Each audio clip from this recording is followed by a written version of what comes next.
Hello friends, welcome back to my channel. This is Shalu Joshi Bhardwaj here. ਅੱਜ ਦੀ video ਦੇ ਵਿੱਚ ਅਸੀਂ ਗੱਲ ਕਰਾਂਗੇ ਰੀਡਿੰਗ ਸਟ੍ਰੈਟਜੀਜ਼ ਦੀ। ਰੀਡਿੰਗ ਦਾ ਐਗਜ਼ਾਮ ਆਇਲਟਸ ਲਈ ਕਾਫੀ ਮੁਸ਼ਕਿਲ ਹੁੰਦਾ ਹੈ ਬਿਕਾਜ਼ ਫਸਟ ਥਿੰਗ ਲੈਂਦੀ ਬਹੁਤ ਜ਼ਿਆਦਾ ਹੁੰਦਾ ਹੈ, ਬਹੁਤ ਜ਼ਿਆਦਾ ਲੰਬਾ ਹੁੰਦਾ ਹੈ। ਤੁਹਾਨੂੰ ਪੈਸੇजेस ਪੜ੍ਹਨੇ ਔਰ ਉਹਨਾਂ ਨੂੰ ਅੰਡਰਸਟੈਂਡ ਕਰਨਾ, ਆਨਸਰ ਕਰਨਾ within time and answer shift ਕਰਨਾ ਆਨਸਰ ਸ਼ੀਟ ਤੇ ਇਟ ਟੇਕਸ ਟਾਈਮ। ਠੀਕ ਹੈ, ਇਸ ਟਾਈਮ ਨੂੰ ਮੈਨੇਜ ਕਰਨ ਦੇ ਲਈ ਕੁਝ ਸਟ੍ਰੈਟਜੀਜ਼ ਹੈ ਜਿਹਦੇ ਨਾਲ ਤੁਹਾਡਾ ਰੀਡਿੰਗ ਦਾ ਐਗਜ਼ਾਮ ਈਜ਼ੀ ਹੋਏਗਾ। ਕਲੀਅਰ? ਸੋ ਅੱਜ ਦੀ ਵੀਡੀਓ ਦੇ ਵਿੱਚ ਅਸੀਂ ਉਹੀ ਸਾਰੀਆਂ ਸਟ੍ਰੈਟਜੀਜ਼ ਡਿਸਕਸ ਕਰ ਰਹੇ ਹਾਂ। ਦ ਬੇਸਿਕ ਰੀਡਿੰਗ ਸਟ੍ਰੈਟਜੀਜ਼ ਜਿਹੜੀਆਂ ਹੁੰਦੀਆਂ ਉਹ ਹੈ ਸਕਿਮਿੰਗ, ਸਕੈਨਿੰਗ ਤੇ ਇੰਟੈਂਸਿਵ ਰੀਡਿੰਗ। ਕਲੀਅਰ?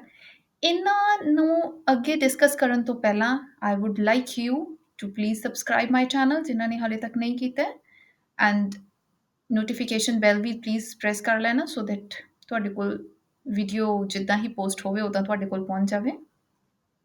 ਸੋ ਕਰੀਏ ਸਟਾਰਟ ਜੀ। ਯਾ, ਜਿੱਦਾਂ ਮੈਂ ਤੁਹਾਨੂੰ ਦੱਸਿਆ ਹੈ ਕਿ ਰੀਡਿੰਗ ਸਟ੍ਰੈਟਜੀਜ਼ ਤਿੰਨ ਤਰ੍ਹਾਂ ਦੀਆਂ ਹੁੰਦੀਆਂ, skimming, scanning and intensive reading.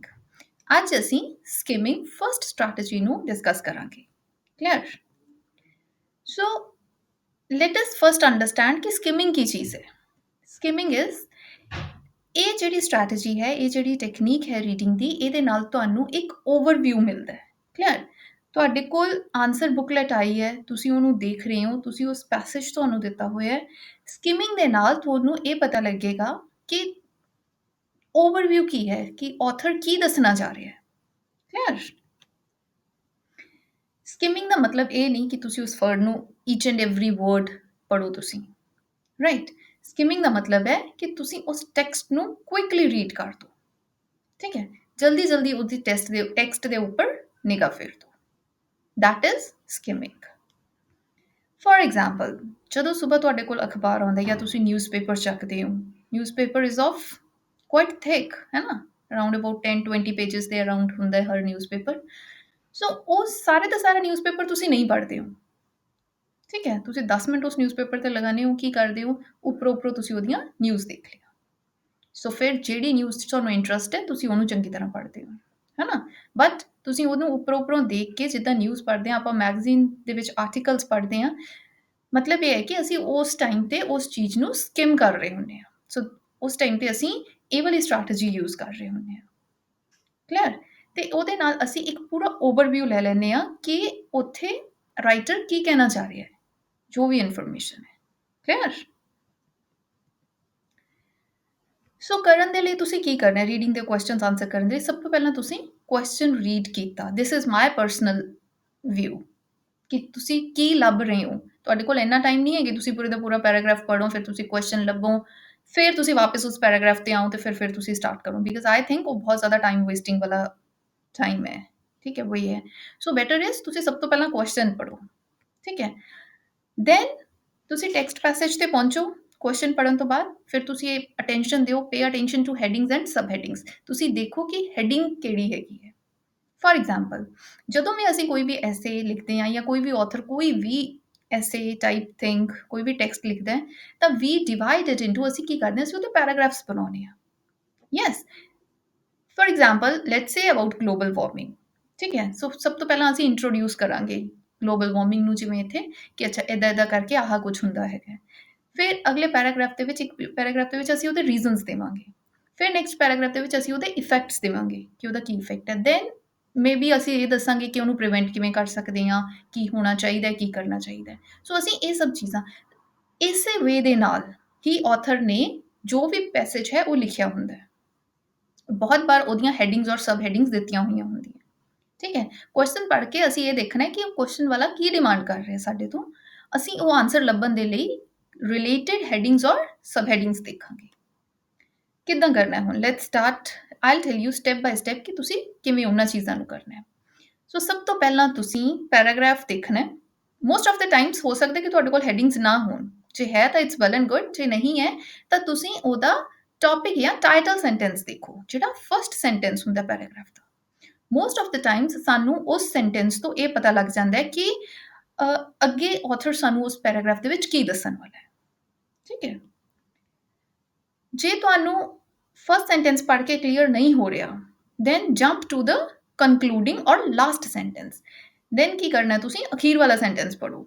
Most of the Times ਅਸੀਂ ਜਦੋਂ ਵੀ ਪੈਰਾਗ੍ਰਾਫ ਲਿਖਦੇ ਹਾਂ ਅਸੀਂ ਲਾਸਟ ਸੈਂਟੈਂਸ ਦੇ ਵਿੱਚ ਕਨਕਲੂਡ ਕਰਦੇ ਹਾਂ ਕਿ ਅਸੀਂ ਉਸ ਪੈਰਾਗ੍ਰਾਫ ਦੇ ਵਿੱਚ ਤੁਹਾਨੂੰ ਕੀ ਕੁਝ ਦੱਸਿਆ।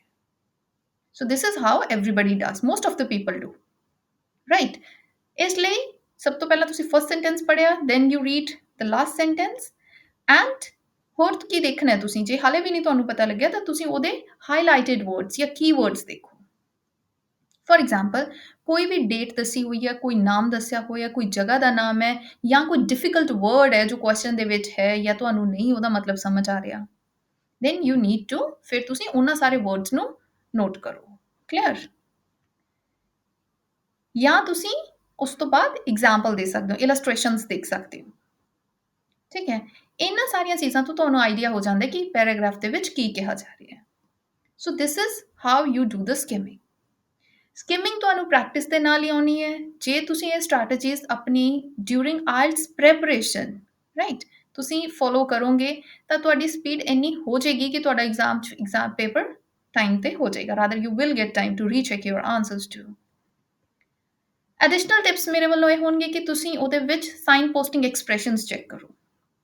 ਫॉर एग्जाम्पल ਕਿਤੇ ਨਾ ਕਿਤੇ ਹਾਵਰ, ਮੋਰਓਵਰ ਇੱਦਾਂ ਦੇ ਵਰਡਸ ਲਿਖੇ ਗਏ ਹੋਣਗੇ ਜੋ ਇੱਕ ਨੂੰ ਦੂਸਰੇ ਨਾਲ ਰਿਲੇਟ ਕਰ ਰਹੇ ਹੈ। ਠੀਕ ਹੈ, you should look for all these words. ਇਹਨਾਂ ਵਰਡਸ ਨੂੰ ਦੇਖ ਕੇ ਸਾਨੂੰ ਇਹ ਸਮਝ ਆਏਗਾ ਕਿ ਸਾਡੇ ਆਨਸਰ ਦੇ ਵਿੱਚ ਸਾਡਾ ਜਿਹੜਾ ਕੁਐਸਚਨ ਹੈ ਉਹਦਾ ਆਨਸਰ ਕਿੱਥੇ ਪਿਆ ਹੋਇਆ ਹੈ। ਕਲੀਅਰ? ਜਾਂ ਤੁਸੀਂ ਸਪੈਸੀਫਿਕ ਐਡਜੈਕਟਿਵਸ ਜਾਂ ਐਡਵਰਬਸ ਜਿਹੜੇ ਉਸ ਪੈਰਾਗ੍ਰਾਫ ਦੇ ਵਿੱਚ ਆ ਉਹਨਾਂ ਨੂੰ ਅੰਡਰਲਾਈਨ ਕਰ ਸਕਦੇ ਹੋ। ਠੀਕ ਹੈ, ਉਹਦੇ ਤੋਂ ਤੁਹਾਨੂੰ ਆਈਡੀਆ ਹੋਏਗਾ ਕਿ ਤੁਹਾਡਾ ਕੁਐਸਚਨ ਕੀ ਹੈ। ਸਕਿਮ ਕਰਕੇ ਇਹਦੇ ਲੁੱਕ ਇਸ ਵੇ ਦੇ ਨਾਲ ਤੁਸੀਂ ਪੂਰੇ ਦਾ ਪੂਰਾ ਪੈਰਾਗ੍ਰਾਫ ਪੜ੍ਹ ਚੁੱਕੇ ਹੋ। You don't need to read each and every word, but ਤੁਹਾਨੂੰ ਇਹ ਗੱਲ ਸਮਝ ਆ ਗਈ ਹੈ ਕਿ ਆਨਸਰ 'ਚ ਕੀ ਪੁੱਛ ਰਿਹਾ, ਉਸ ਪੈਰਾਗ੍ਰਾਫ ਦੇ ਵਿੱਚ ਆਥਰ ਨੇ ਕੀ ਵਿਊਜ਼ ਦਿੱਤੇ ਹੈ। ਤੇ ਸਕਿਮਿੰਗ ਦੇ ਵਿੱਚ ਅਸੀਂ ਇਹੀ ਕਰਨਾ ਹੁੰਦਾ ਹੈ। ਆਈ ਹੋਪ ਤੁਹਾਨੂੰ ਇਹ ਫਸਟ ਸਟ੍ਰੈਟਜੀ ਕਲੀਅਰ ਹੋ ਗਈ ਹੋਏਗੀ। This is very important specially for IELTS students.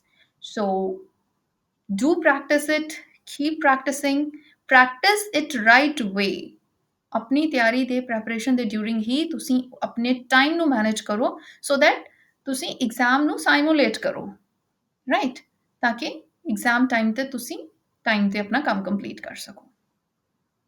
So I hope ਇਹ ਵੀਡੀਓ ਤੁਹਾਡੇ ਲਈ ਯੂਸਫੁਲ ਹੋਏਗੀ।